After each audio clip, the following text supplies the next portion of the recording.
여러분 안녕하십니까? 오늘의 미국 위켄드 에디션 강희신입니다. 이번 주에는 사실은 금요일 어제 정규 방송 시간에 가장 중요한 뉴스가 나왔습니다.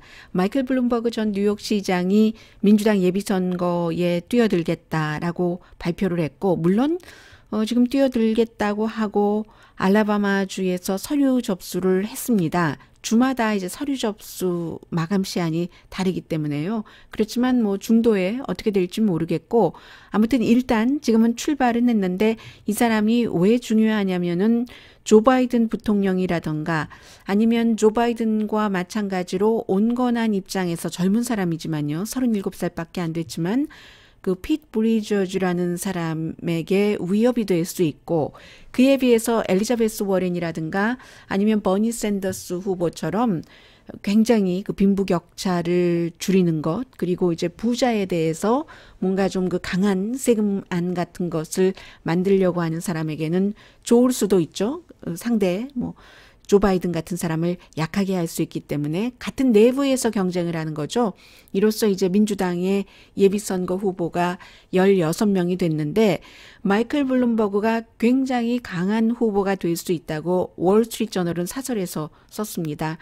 이 마이클 블룸버그라는 사람이 워낙에 부자고 지금 한 520억 달러에서 600억 달러 정도 자산이 될 것으로 보이는데, 그렇게 될 경우는 그렇게 될 경우가 아니라 이제 그렇게 보는데요.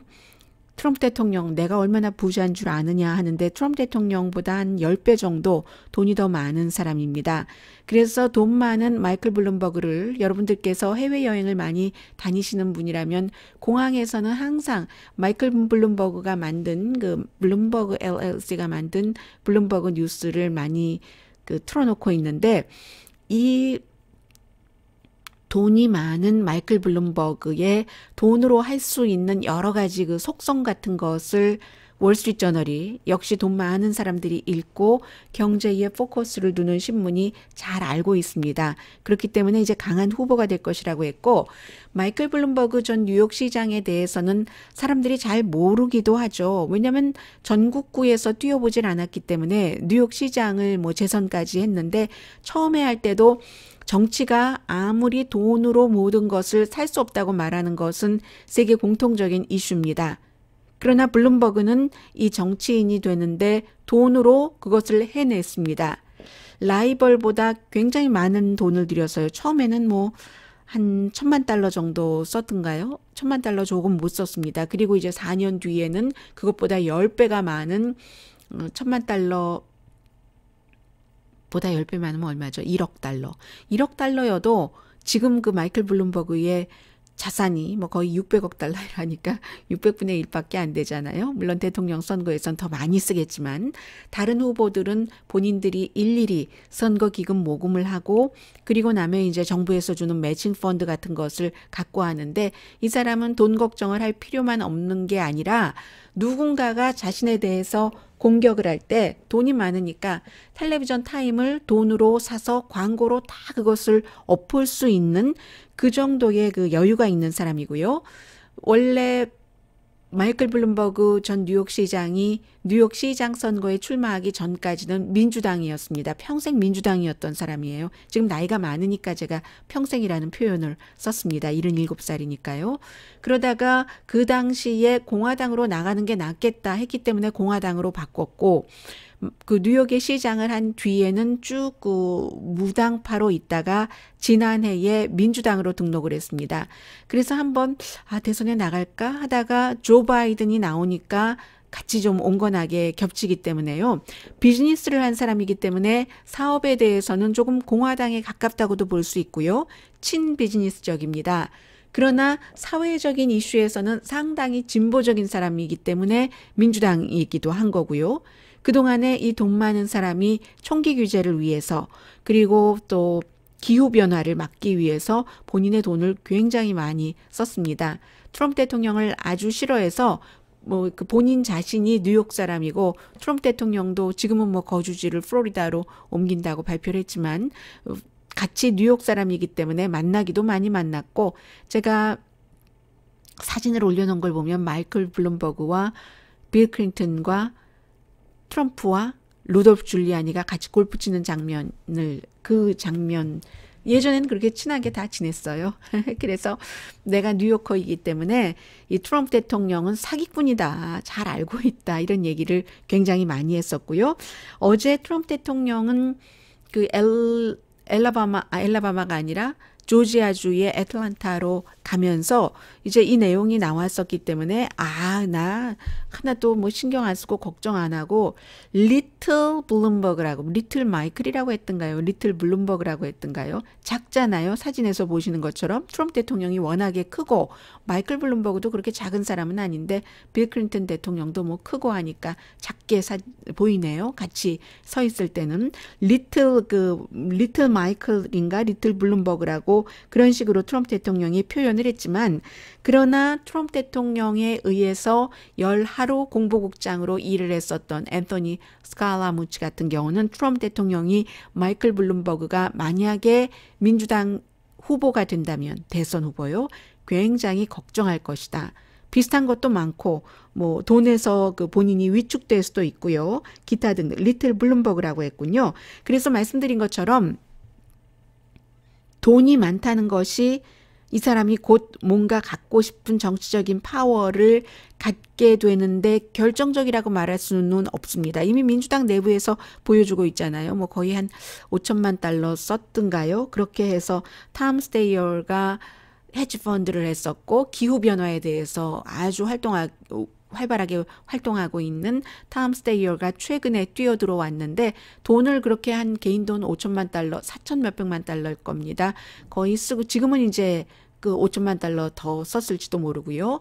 그렇게 해서 후보 자리까지는 살 수가 있었습니다. 그러나 아직도 지지율은 굉장히 낮고요. 그런데 블룸버그의 경우는 이제 그 사람보다 더 돈이 많은 사람이고 한번 해봤고 이 사람이 안 될 일을 그렇게 함부로 하는 사람은 아니거든요. 지난번에 그랬기 때문에 안 되겠다 싶으니까 내가 만약에 민주당 후보만 된다면 트럼프를 누르는 데는 문제 없지만 민주당 후보 되는 게 어려울 것 같다. 조 바이든도 나왔기 때문에 하면서 안 나온다고 했는데 이제 다시 나오기로 한 것을 보면은 또 마음을 바꿀 줄 모르지만 그런 걸 보면은 바이든이 힘이 좀 약하다고 생각을 했을 수도 있고요. 엘리자베스 워렌 같은 경우는 제가 지난번에 말씀드렸잖아요. 안심할 수 없다고 반짝했는데 이미 엊그제 어떤 그 이벤트에서 보니까 빈자리가 굉장히 많고 피크를 이미 친 것인지도 모르겠고요. 해서 마이클 블룸버그 같은 경우는 자신의 그 돈 번 성공 스토리를 말할 수가 있기 때문에 개인적으로는요. 본인이 대통령이 돼야지만 된다고 믿는 사람이라고 합니다. 그래서 바이든 제외를 하고는 핏 브리저지와 같은 온건한 이슈를 갖고 있는 사람이 이 사람은 차곡차곡 좀 쌓아가는 타입이었는데 젊은 그 인디아나주의 사우스밴드라는 곳에 시장 미군도 갔다 왔고 뭐 하버드, 옥스퍼드에서 전부 공부를 했고 그리고 좀 진정성이 있어 보이고요. 누가 보더라도 이렇게 토론을 할 때 보면 그런데 이제 본인이 그 동성애자와 결혼을 해서 살기 때문에 본인이 남편이고 동성애자 그 와이프가 있는 사람이고요. 그래서 그 사람에게 조금 마이너스가 될 것 같고 당장은 엘리자베스 워렌과 이 버니 샌더스가 반가워하고는 있지만 그러나 이것도 그렇게 끝까지 갈 것 같진 않아요. 제가 뉴스 시간에 전해드리지 못했었는데 빌 게이츠가 뭐라고 얘기를 했냐면요. 엘리자베스 워렌이 부자에 대해서 세금을 어마어마하게 많이 물게 해야지 된다고 하니까 빌 게이츠가 현실과 어떤 그 이상은 다르다 하면서 엘리자베스 워렌을 비난을 하는 인터뷰를 했고 그랬고 엘리자베스 워렌에게 뭔가를 당신의 계산을 정확하게 한번 보여봐라 했더니 엘리자베스 워렌이 나는 정확하게 나의 계산을 보여줄 수 있다라고 답을 했는데 마이클 블룸버그도 마찬가지입니다. 엘리자베스 워렌에게 말은 좋은데 늘 이제 기업이라든가 부자가 고통 분담을 해야지 된다는 것을 강조를 하니까요. 듣기는 좋은데 현실적으로는 나 같은 사람이 있기 때문에 미국이 오늘날의 미국이 된 것이다. 자본주의의 여러 가지 그 기회를 마음껏 활용을 해서 이제 그 본인은 돈도 많이 벌었고 거기에서 끝나는 것이 아니라 총기 규제라던가 기후변화 같은데 돈을 많이 그 쓰고 있기 때문에요. 그래서 이제 그 나 같은 사람이 자유롭게 돈을 벌어서 이렇게 또 다른 기여를 하는 것이다라고 얘기를 하고 있으니까 조금 있으면 엘리자베스 워렌에게도 마이클 블룸버그가 조금 걸끄러운 그런 분위기가 될 수도 있겠고요. 그리고 4년 전에도 기회가 있기는 있었어요. 마이클 블룸버그가. 그때도 사람들이 나오나 안 나오나 했는데 안 나오기로 했고 이번에도 주춤하다가 다시 나온 것을 보면은 이 사람이 기회가 민주당 예비선거 기회가 없을 것이라고 보면 나오지 않았을 것이다 라고 생각하는 사람이 많고 그리고 이 정도의 사람이 이제 어디에 등록하고 할 때는 다 그 사람들을 전문가들을 돈을 주고 써서 계산을 마치고 나온 것이기 때문에 아마 끝까지 가지 않을까. 미국이 이제 예비선거가 똑같은 날 치러지는 게 아니기 때문에 뭐 아이오와 사우스캐롤라이나 네바다주 이런 데는 조금 먼저 치러지고 그래서 이제 100일 정도밖에 안 남았기 때문에 그럼 먼저 예비선거가 치러지는 곳은 마이클 블룸버그가 아마 그 포기를 하고 또 대의원이 몇 명 되지 않거든요. 그렇게 하고 슈퍼 튜스데이 3월 달에 캘리포니아주를 포함해서 대의원이 엄청 많은 그런 데부터 이제 시작하지 않을까 하는 생각이 들고요. 그런데 말씀드린 것처럼 마이클 블룸버그가 77세고 그 버니 샌더스가 78세 조 바이든이 76세걸요, 지금은 76세죠. 엘리자베스 워렌이 70세. 빌 클린턴이 아니라 도널드 트럼프 대통령이 73세. 왜 이렇게 대통령이 될 가능성이 높은 사람들이 나이가 많은지 모르겠어요. 그 뒤를 따르는 사람이 피트 브리저지 37살입니다. 그래서 이제 나이 문제는 또다시 얘기가 될 것 같습니다. 그리고 이번 주에 제가 미국에서 보는 미국의 선거 결과와 한국에서 보도하는 한국에서 이제 굉장히 많은 내용들이 있으니까 일부만 번역을 한다면 일부가 번역을 됐을 것이고 그리고 이제 뭐 특파원 보도도 있지만 뭐 특파원 분들도 미국에서 한 20, 30년 그 방송을 하거나 취재를 하거나 그러셨던 분들이 아니시잖아요. 뭐 금방 도착하신 분들도 계실 테고 아니면 뭐 보통 임기가 한 3년 뭐 조금 연장하면 몇 년 더 하고 그렇지 않겠어요? 그래서 그런지 이번 선거 결과에 대해서 한국에서 굉장히 그 미국에서 깊게 보는 얕게 보면 그렇게 보도할 수도 있습니다. 그런데 깊게 보면까지는 보도가 안 된 것 같아요. 이번에 선거가 뭐 미국의 각 주에서 여러 가지 수많은 선거가 있었고 사람을 뽑는 선거, 이슈에 대한 선거가 있었지만 제일 중요한 게 켄터키, 버지니아, 미시시피 주였는데 이 세 개 주에서 특히 2개 켄터키와 버지니아 주에서 주요 직책에 민주당이 당선된 것 사실입니다. 켄터키에서 공화당 현 주지사가 떨어지고 민주당이 당선됐고 버지니아는 지금 민주당이 주지사 상원의원, 하원의원 다 장악을 했기 때문에 트럼프 대통령에게 큰일 났다. 트럼프 대통령이 제가 어떤 특파원 리포트를 들으니까 이제 그 재선 캠페인 그 완전히 그 전략 자체를 바꿔야지 되게 됐다. 이렇게 보도를 하는데 그렇진 않습니다. 왜냐하면 이 중간선거도 아니고요. 중간선거는 이제 지난해에 있었잖아요. 연방 하원 의원 그 선거 연방이요. 다 하는. 그런데 이것은 그 중간선거가 아니고 때로 각 주에서 치러지는 선거는 이슈가 로컬 이슈입니다. 그 지역의 이슈이지 트럼프 대통령에 대한 심판이 아니거든요. 지난번에 제가 중간선거 치를 때는 이 중간선거 결과는 트럼프 대통령에 대한 심판의 역할을 상당히 많이 했다고 말씀을 드렸습니다. 그러나 며칠 전 이번 주에 있었던 선거는 꼭 트럼프 대통령에 대한 심판은 아닙니다. 물론 트럼프 대통령이 싫어서 민주당에서 선거에 많이 참여를 해서 민주당 후보에게 표를 준 그것까지는 인정을 하지만 그리고 켄터키 주에서도 트럼프 대통령이 선거 전날 뭐 미치 매코넬 공화당의 상원 원내대표, 그 사람도 지역구가 켄터키니까요. 그리고 이제 그 랜드 폴 같은 상원의원 역시 켄터키니까 함께 다 무대에 올라서 현 주지사를 지지를 했지만 결국은 그 후보 자체가 인기가 없고 약했기 때문에, 더군다나 이제 메디케어를 없앤다는 공약을 했기 때문에 그런 그 이슈에 대해서 트럼프 대통령이 좋다고 해서, 왜냐하면 켄터키에서 30%포인트 차이로 힐러리 클린턴에게 이겼기 때문에요. 그것을 트럼프 대통령이 좋아서 그 인기 없는 주지사를 다시 재선시키는 데까지는 못 갔다, 그렇게 말씀드릴 수는 있지만, 이게 트럼프 대통령이 싫어서 현 공화당 주지사를 떨어뜨렸다는 아니기 때문에 지금 한국에서 보도된 것처럼 다 이거 큰일 났다, 그렇게 해석할 수는 없고요. 물론 내년 11월 달 선거에서 점점 아직 1년의 기간이 있으니까 트럼프 대통령이 싫어서 사람들이 그렇게 투표할 수는 있으나, 이번 선거 결과는 그렇게 해석하면은 안 된다는 건 말씀드리고요. 미시시피주에서는 또 역시 트럼프 대통령과 마이크 펜스 부통령이 가서 선거 유세를 많이 했었던 공화당의 현재의 부지사, 현재의 그 주지사도 공화당인데 임기 제한 때문에 이번에 그 공화당 부지사가 나갔습니다. 그런데 이제 그 사람이 당선됐고요. 그리고 켄터키주에서도 주지사를 빼고는 검찰총장이라든가 여러 그 중요한 직책에 공화당이 많이 당선이 됐습니다.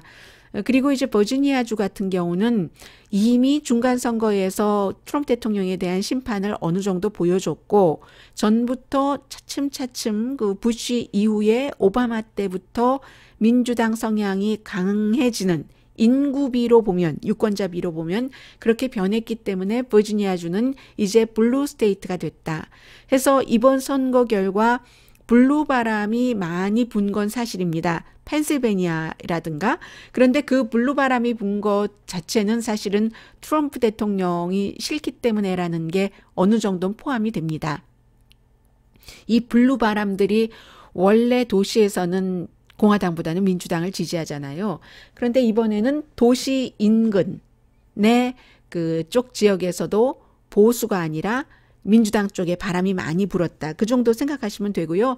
더 이상 이제 도시 인근 지역은 공화당 지역이 아니다라고 볼 수도 있을 것 같아요.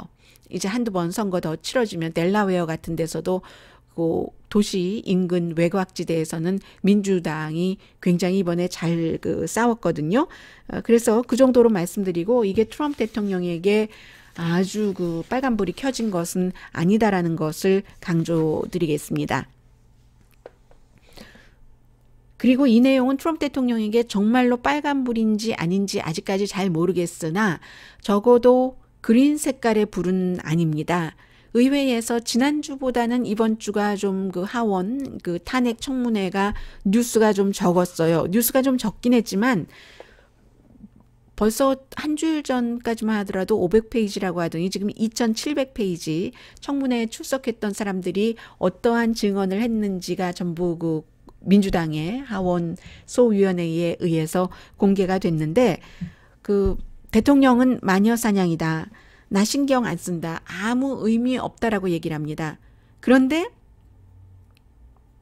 지난주보다 조금 덜 핫했는데도 불구하고 날이 가면 갈수록 대통령이 우크라이나 대통령과 전화 통화를 한 게 외국 정부의 자기의 정치 라이벌이 될 것이라고 7월 25일 당시에 생각을 했었던, 민주당에서 예비선 후보가 대선 후보가 될 것이라고 생각했던 조 바이든의 뒷조사를 해달라, 대신 나도 너한테 뭐 해줄게, 이게 이제 대가성이잖아요. 그런 것들이 증거가 날이 가면 날이 갈수록 좀 강해진다는 것 해서 지난주보다 좀 불리해졌습니다. 트럼프 대통령이.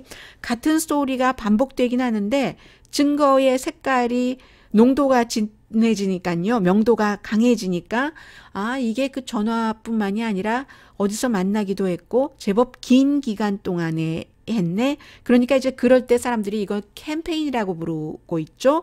그런 식으로 해서 이제는 이 일이 어디서부터 시작된 건가? 트럼프 대통령이 처음부터 그렇게 기획을 해서 사람을 여기에 이렇게 심고 한 것인가? 아니면 하다 보니까 그렇게 된 건가? 아니면 트럼프 대통령에게 누군가가 그렇게 하라고 옆에서 부추겼을까? 그게 이제 그 다음 주부터 이제 공개 청문회이기 때문에 수요일 날부터요. 그렇게 나올 것이고, 그리고 루돌프 줄리아니의 역할은 무엇이었을까?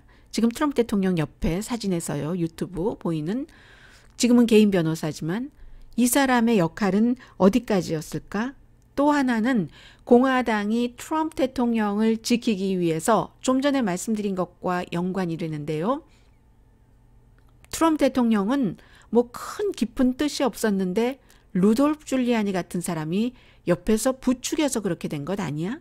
하고 루돌프 줄리아니를 버스 아래다가 확 집어 던져버린다는 거죠. under the bus, maybe under the bridge 하는 그 다리 아래로 그냥 던져버리는 그 마피아식의 그런 형태의 것을 공화당에서 생각도 하고 있다. 이것도 이제 미국에서 이번 주에 아주 그 중요한 이슈였거든요. 그런데 뭐 그 루디 줄리아니가 그렇게 언더 더 버스를 당할 것인가, 뭐라도 쥐고 있을 것이다. 이 사람이 뭐라도 쥐고 있어서 그렇게는 당하지 않을 것이다 라고 생각하는 사람도 있고, 루디 줄리아니 뿐만이 아니라 대통령에게 돈 많이 기부하고 유럽연합 대사가 된 그 고든 그 선들랜드라든가, 아니면 이제 그 백악관의 그 믹 멀베인이라는 비서실장 대행, 이런 사람들도 굉장히 많이 알고 있었다고 하기 때문에 그 세 사람을 언더 더 버스 내지는 언더 더 브릿지 해버리고 대통령을 구할 것인가, 공화당이. 그런데 이제 뭐 이런 일이 어떻게 될지는 아무도 그 모르는 것이고요. 대가성이 없었던 것은 아니고 있었는데 그게 범죄냐 아니냐, 이제 이런 부분을 가려내게 되고요. 저쪽에서는 이쪽이 가려내게 된다는 게 이쪽이라고 하면은 그 가려냄을 당하는 저쪽에서는 어떻게 하지? 좀 전에 말씀드린 것처럼 언더 더 버스 시키나. 백악관 내부에서도 지금 의견이 다르고 법무장관과 대통령도 의견이 다른 것이 분명해졌고요. 왜냐하면 대통령이 법무장관에게 그 우크라이나 전후 아무것도 아니라고 기자회견 좀 하라고 했는데 법무장관이 안 했다고 하니까요. 또 대통령 비서실장 대행과 대통령도 의견이 조금 달랐었고 해서 비서실장 대행이 처음에 대가성 맞습니다 하고 얘기했다 나중에 아니라고 하고요. 대가성 맞습니다라고 얘기했을 때는 모든 나라와 나라의 일이 다 그렇게 주고받기식인 거예요. 뭐 이런 얘기를 했었고요. 해서 지금까지 내부 고발자를 포함을 해서 증언을 해왔던 사람들이 있는데, 증언을 대가성이다라고 한 사람들은 보면은 트럼프 대통령이 특별히 그 아무것도 정치에 관련이 없었던 사람인데 발탁했었던 그런 사람들은 아닙니다.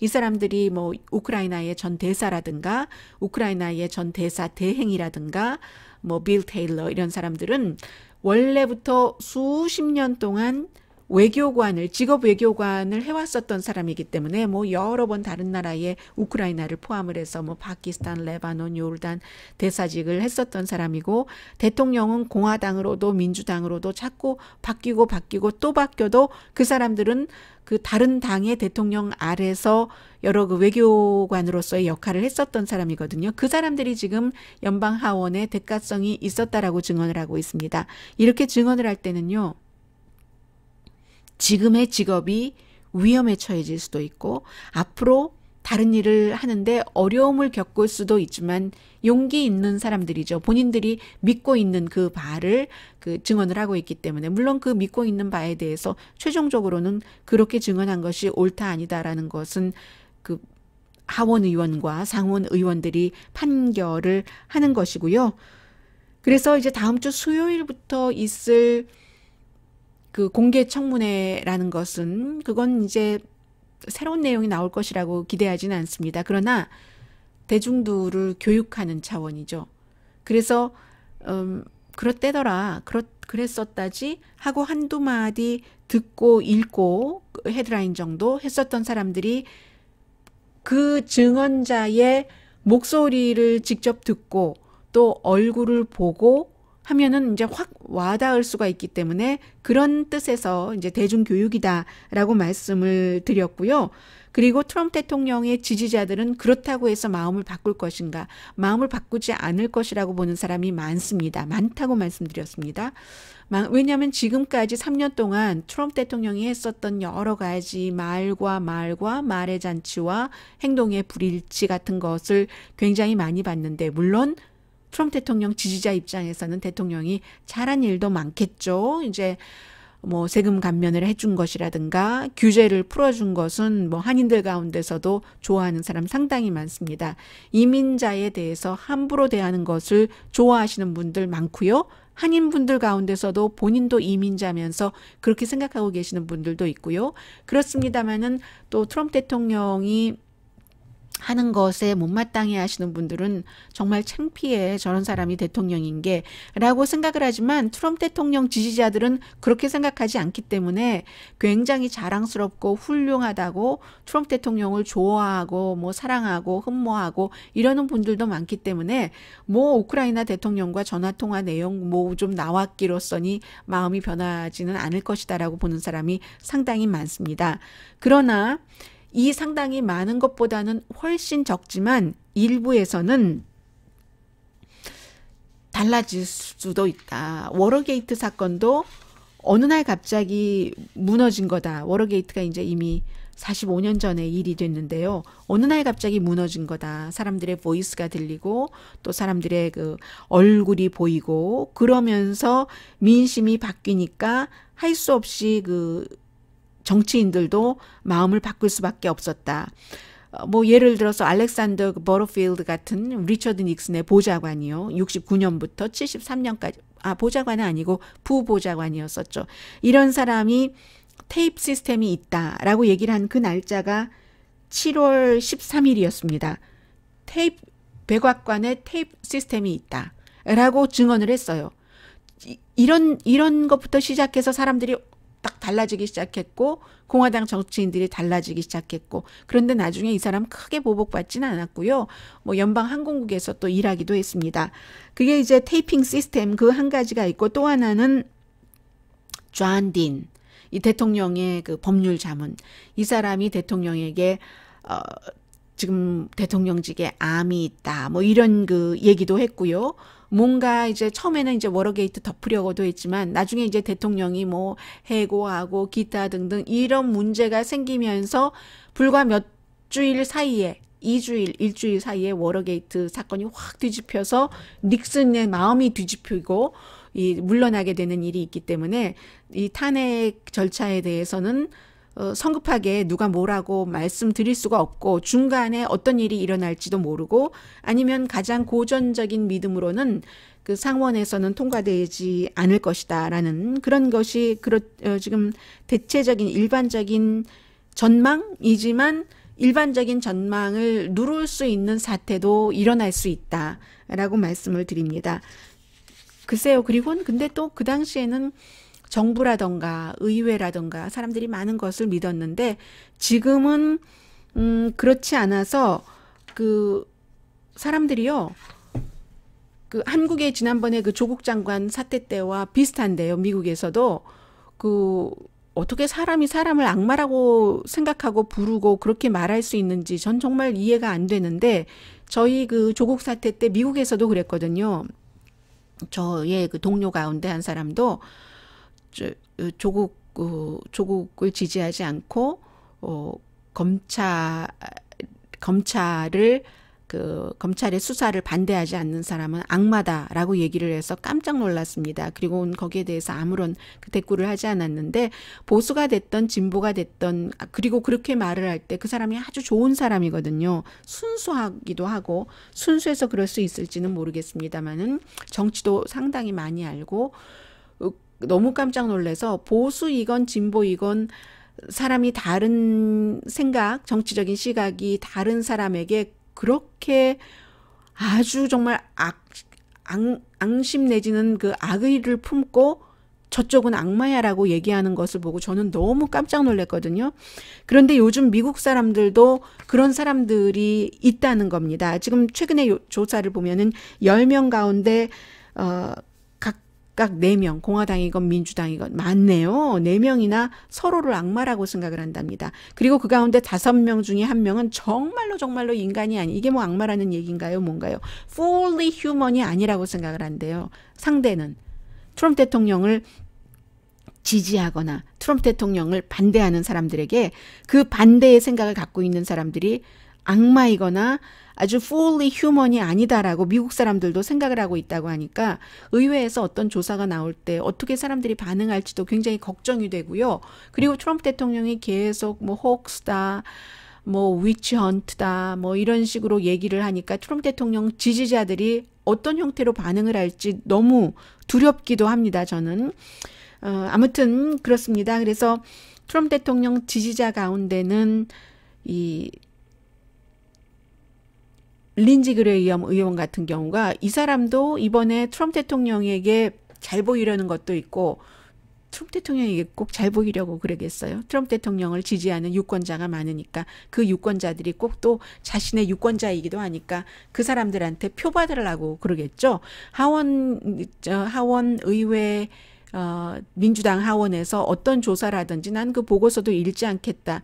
이게 잘하는 말인 줄 알고 하는데 이게 잘하는 말입니까? 의회 의원이 하원에서 그렇게 열심히 조사를 했으면 그것이 맞는지 틀리는지 틀리다고 생각하면 왜 틀리는지를 본인이 집어내야지 되는 것 아니겠어요? 그걸 읽지도 않는다는 게 말도 안 되는데 그런 식으로 자랑스럽게 얘기를 하고 있습니다.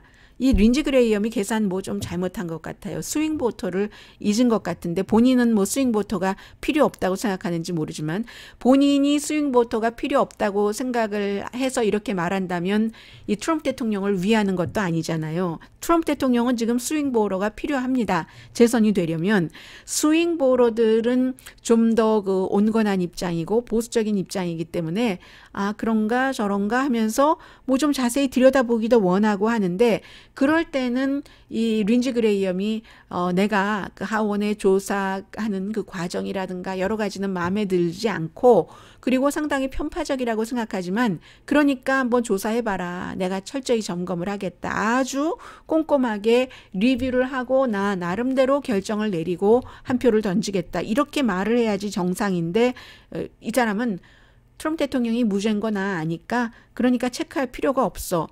이런 무식한 말이 어디 있습니까? 린지 그레이엄 무식한 말 자주 합니다. 이 사람. 이 사람이 그 얘기한 사람이에요. 그 전쟁이 일어나서 사람들이 죽어도 그 한국 사람들이 죽지 뭐 미국 사람들이 죽냐 뭐 이런 얘기를 한 사람이 이 사람이기도 하고요.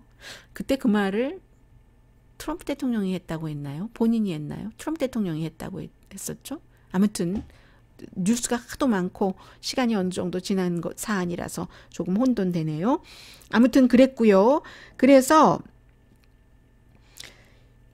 이 스윙보로는 중요하다라는 말씀을 드리겠습니다. 스윙보로 사이에서는 지금 트럼프 대통령이 오히려 가능성이 높습니다. 엘리자베스 워렌과 대결할 때도 트럼프가 이기고 조 바이든과 대결할 때도 트럼프가 43대 37, 엘리자베스 워렌과 대결할 때는 49대 27로 스윙보로가에서 이기고는 있습니다만 그러나 이제 이게 또 이제 외곽으로 가고 또 아직은 1년이나 남았지만 그 1년 사이에 어떠한 이민에 관한 정책이 또 나오고 기타 등등 하면은 스윙보로는 바뀔 수 있는 언제든지 바뀔 수 있는 그런 게 이제 스윙보로입니다.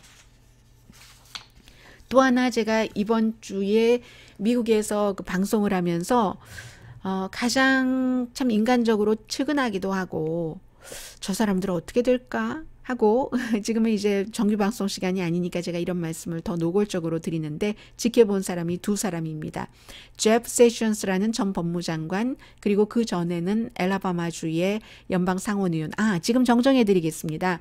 제가 며칠 전에 이 제프 세션스 엘라바마주 전 상원의원이 97년부터 2017년까지 엘라바마주에서 상원의원을 했다라고 말씀을 드리면서 10년이라고 왜 97년에서 2017년이 10년이죠? 20년인데 그래서 말씀드리면서도 이상하게 짧네 했는데 이제 다른 진행을 또 해야 되니까 그냥 넘어갔습니다. 20년이었었죠.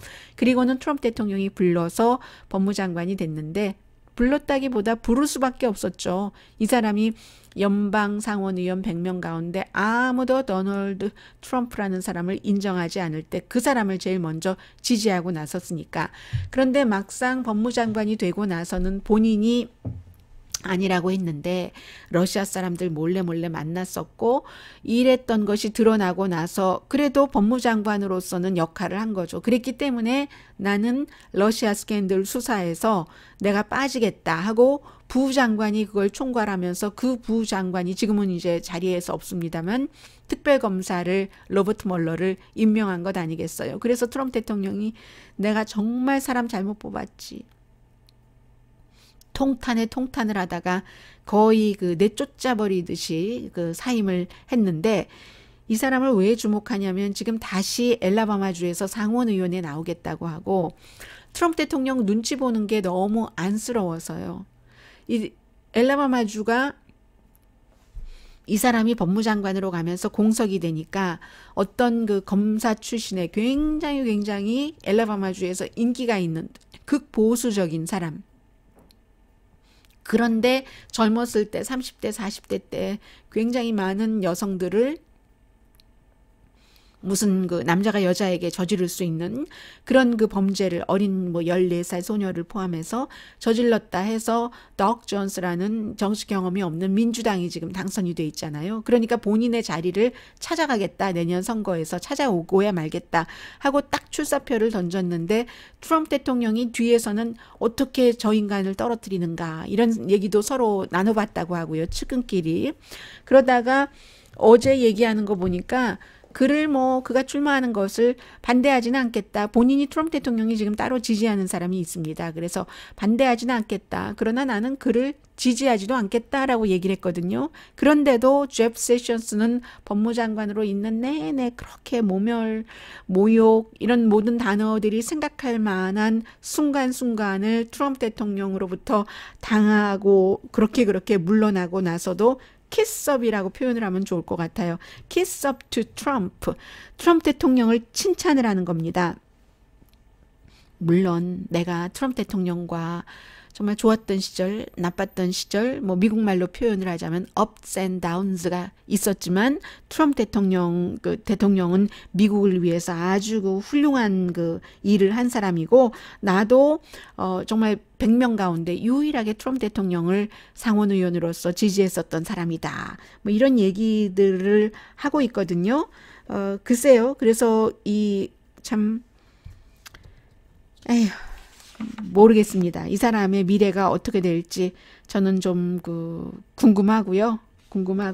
또 한 사람은 마이크 폼페오 국무장관입니다. 이제 55살밖에 되지 않았기 때문에 앞으로 정치적으로 해야지 할 일을 할 수 있는 기간이 굉장히 많은데 트럼프 대통령에게 충성하면서 본인의 생각 같은 것도 바꾸고 북한에 대한 생각도 완전 강성해서 갑자기 부드럽게 확 바뀌었고 그런데 그게 그럴 수 있는 게 이 사람이 워낙에 북한에 관한 지식이 허약하지도 않고 전무했었던 사람을 국무장관을 시키고 북한 일에 앞장을 세웠으니까 그렇게 바뀔 수가 있는 겁니다.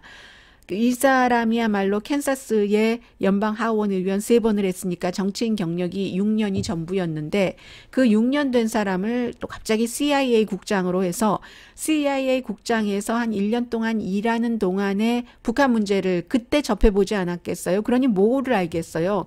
이 사람이 북한에 대해서 그야말로 선제 공격 또 예비 공격까지 해야지 된다는 정권 교체 이런 것에 대해서 월스트리트저널에 기고문까지 쓰기도 했는데 그 다음에 트럼프 대통령이 국무장관으로 하니까 렉스 틸러스는 확 버려버리고 그랬더니 갑자기 또 트럼프 대통령 마음으로 겉으로 다 하면서 그러면서도 정치적인 계산을 하는 거죠. 사석에서는 또 북한에 대해서 강성이 아닌 그런 발언들도 하면서 이중 플레이를 하는 겁니다.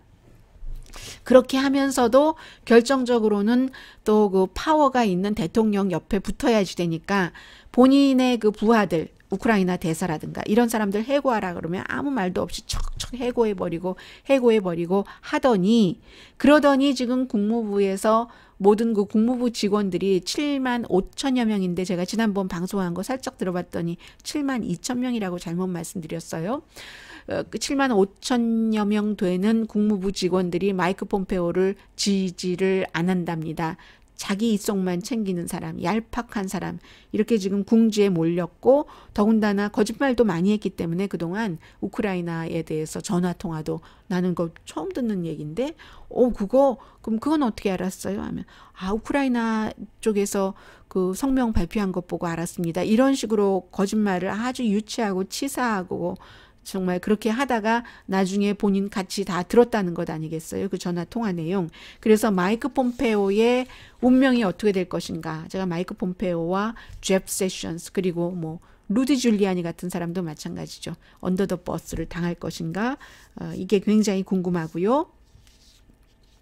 그 밖에는 뭐 여러 가지 사회적인 이슈가 있었지만, 이민자에 대해서는 굉장히 강하게 하려고 하고, 이민자나 난민에 대해서. 그런데 이게 또 번번이 그 법원에서 제동이 걸려서 원래 10월 3일부터인가요? 시행하려고 했습니다. 이민 오려고 하는 사람은 뭐 건강보험, 미국의 건강보험이 좀 비싸야지 그걸 처음부터 들죠. 들을 수가 없습니다. 웬만한 부자라도. 그런데 그 이민 오는 사람이 그 달러로 다 계산해야 되는데, 그것을 다 할 수 있어야지만 된다라고 하려고 했는데, 이게 또 그 연방 판사에 의해서 28일 동안 시행 중지 명령을 받아서, 그렇게 되는 경우는 이제 그 연방 대법원까지 가게 될 확률이 아주 높거든요. 다시 법무부에서 항소를 하게 될 것이기 때문에 시행되지 못했다라고 말씀드리고, 또 트럼프 대통령 뭐 세금 보고라든가 이런 것에 대해서도 나쁜 뉴스들은 이어지는데, 워낙에 큰 게 많아서, 아무튼 그 트럼프 재단이라는 자선 재단을 만들어 놓고, 트럼프 대통령 뭐 아들과 아버지와 그 뭐 딸 다 자신들의 돈은 하나도 안 넣고 남들 돈 받아서 그 돈으로 또 뭐 캠페인 할 때 뭐 돈도 좀 쓰고 해서, 또 다른 데서 고소를 당해서 그 고소당한 측과 결국은 200만 달러 정도는 이렇게 합의하고 끝나기로 그렇게 했다는 것이죠. 그리고 트럼프 대통령은 돈이 굉장히 많다고 하지만 돈에 대해서 무서운 사람입니다. 무서운 사람들이 돈 벌잖아요. 다 아시잖아요. 그런데 뭐 예를 들면 이런 거죠.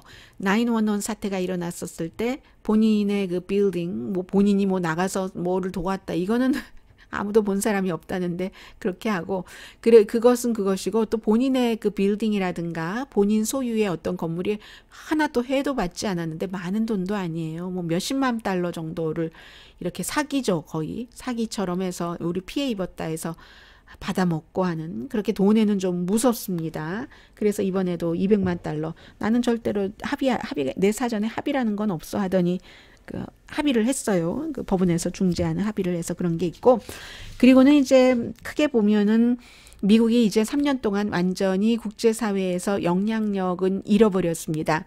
국제사회가 미국을 버린 게 아니라 미국의 대통령인 도널드 트럼프가 그것을 원했기 때문에, 이제는 유럽에서도 뭐 무역이라든가 또 기후변화, 이란의 핵 문제 같은 것을 얘기할 때 백악관에 전화하는 게 아니라 베이징으로 전화하고 베이징으로 가고 해서, 이제 뭐 시진핑도 유럽으로 가고 왔다 갔다 하는 사이에 결국 미국은 의지하지 못할 나라, 믿지 못할 나라라는 이제 그런 분위기가 딱 생겼고요. 그러니까 지금 미국에서도, 아니 중국에서는 관세를 점차 우리 없애기로 미국과 합의를 했다고 하는데, 미국은 아니라고 하고, 뭐 미국의 그 피러 나바로 같은 백악관의 경제자문은 아니라고 하고, 누구 말을 믿느냐, 이럴 때 미국에서도요, 중국 말을 믿는 게 더 낫지라는 얘기가 나오거든요. 대통령도 뭐 지금은 아니다라고 얘기를 하고 있고, 뭐 그런데 이런 부분에는 항상 he said, she said가 있을 수 있기 때문에 본인들이 말을 애매하게 하고 본인들이 원하는 식으로 또 해석을 할 수도 있으니까요. 중국이나 미국이나.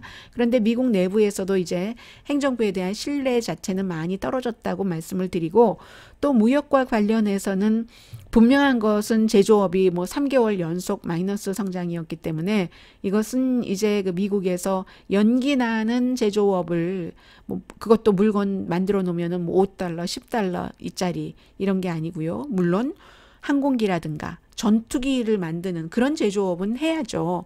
그래서 이제 그 자그마한 제조업은 이미 그 사라져가고 있고, 농장도 수입이 뭐 다 정부가 보조해 주는 것이 뭐 40% 보험과 합쳐서 그렇게 된다고 하는데, 점점 빚이 많아지기 때문에 이제 농부 가운데 자살한다 이런 얘기도 들리고 있고요. 경제는 나쁘지는 않은데 좋다고 말할 수도 없는 지금 그런 입장입니다. 그리고는 이 모든 것이 무역이니 무엇이니 다 돈으로 해결한다던가 아니면 미국 우선주의, 고립주의로 해결을 하려고 하는데, 특히 그 가운데서 이제 전쟁을 끝내겠다고 얘기를 해서 많은 또 그 대통령 지지자들이 좋아하시는데, 전쟁을 그 끝내는 게 고립주의라는 방법으로는 그렇게는 전쟁을 끝낼 수 없다고 많은 사람들이 얘기를 하고 있습니다. 지금 미국이 세계에 뭐 한국과 일본에 많이 나가 있죠. 독일도 많고요. 그렇게 해서 한 20만 명 이상이고, 아프가니스탄에 한 14,000명? 아니 이락 14,000명? 맞죠? 네, 14,000명. 이라크가 한 5,200명 정도 돼서 20만 명이 넘는데, 미국이 이들을 미국으로 이 군인들이 온다면 그 나라도 안전하지 않고 미국도 안전하지 않다. 시리아에서 1,000명 뺀다고 해서 그 문제가 생겼잖아요. 미국의 동맹이었던 쿠르드족을 배신하고 1,000명 뺀다고 해서 터키에서부터 내려와서 쿠르드족 수십만 명이 뭐 대이동을 했었어야지 됐고, 숨진 사람도 있고, 아이시스가 다시 이제 틈을 보고 있고, 또 러시아가 이제 남쪽으로 내려와서 무주공산이던 그 파워백홈 그 때에 러시아가 힘을 딱 거기서 받아서 시리아에서 자리를 잡고 앉아 있고 하잖아요. 그 뒤에는 뭐 오일을 지킨다 하면서 몇백 명 정도는 남겨두겠다. 우리 오일 회사를 보낼까 하는데, 그런 무식한 말이 어디 있습니까? 미국이나 세계 어느 나라라도 다른 나라에 있는 그 오일 필드를 우리가 지킨다면서 우리나라에 뭔가를 갖다 박는, 그거는 국제법 위반이기 때문에 해서 그게 크루드족이 아직 강하게 자리 잡고 있는 시리아군이 아니라 그런 쪽에 이제 크루드족을 도우면서 그 유전 자체가 아이시스의 손에 넘어가지 않게 하겠다는 거잖아요. 그런데 아무튼 시리아에서 미군을 철군한다 한 것도 지금 이렇게 보면은 실패지, 그게 성공은 아니잖아요. 그런 식으로 미군을 집으로 데려온다고 해서 다 그 성공이 아니다, 오히려 실패다라는 얘기들을 이번 주에도 많은 사람들이 했고요. 그리고 이제 그 또 하나는 트럼프 대통령은 계속 얘기를 하는 게, 아이시스 이제 다 잡았잖아. 그리고 아이시스가 또 기승을 부린다 한들 우리와 무슨 상관이야. 아이시스가 있는 곳과 우리는 그 사이에는 물이 너무 많아. 워러가 너무 많아. 오션이 너무 많아. 정확하게 이렇게도 얘기합니다. 거기에 있는 아이시스 가까우니까 땅으로 발로 걸어서든 뭐 어떻게 하든 유럽으로 갈 거잖아 라고 얘기하는데, 트럼프 대통령이 잊고 있는 게 있죠. 본인이 뭐 9.11 사태가 나갔을 때 밖으로 나가서 사람 도왔다고 하는, 아무도 보지 못했다고 하는데, 그 9.11 사태가 바다가 없어서 사우디 국적의 사람들, 그런 그 테러리스트들이 미국 땅에 와서 그 건물을 무너뜨리고 3,000명 이상이 숨졌습니까? 미국인이. 외국인까지 합치면 훨씬 많고요. 그런 것들이 있고, 그리고 이제 그게 19세기의 시각인 거죠. 트럼프 대통령이 제조업을 키워야지 된다, 석탄업, 광산업을 키워야지 된다 하고 얘기하는 게 70년대 사고잖아요. 70년대 그 당시에. 지금은 그 시대가 아닌데, 금융, 테크놀로지, 영화, 이런 그 소프트웨어 파워, 그리고 항상 군사력은 같이 가는 거고요. 그런데 19세기는 바다가 산이 되지 않고 산이 바다가 되지 않는 한 내가 어떻게 저기를 건너서 님을 만나랴, 날아가는 새가 뭐 부럽다, 뭐 이런 19세기에는 그런 말을 할 수가 있지만, 지금은 그렇지 않잖아요. 어떤 형태로든 몇 명의 소수가 미국에 와서 바다 건너 와서 아주 대량 살상을 할 수도 있는 그런 일이기 때문에, 그게 이제 19세기적인 고립주의만 하면 된다, 그게 손해 안 보는 것 같으니까 그건 19세기적인 세계관이다 라고 얘기들을 하고 있죠. 자, 오늘의 미국 위켄드 에디션 여기까지입니다. 지난주에는 제가 미국에서 보는 한국을 방송을 못했습니다. 이번 주에는 미국에서 보는 한국도 방송을 하겠습니다. 강혜신이었습니다.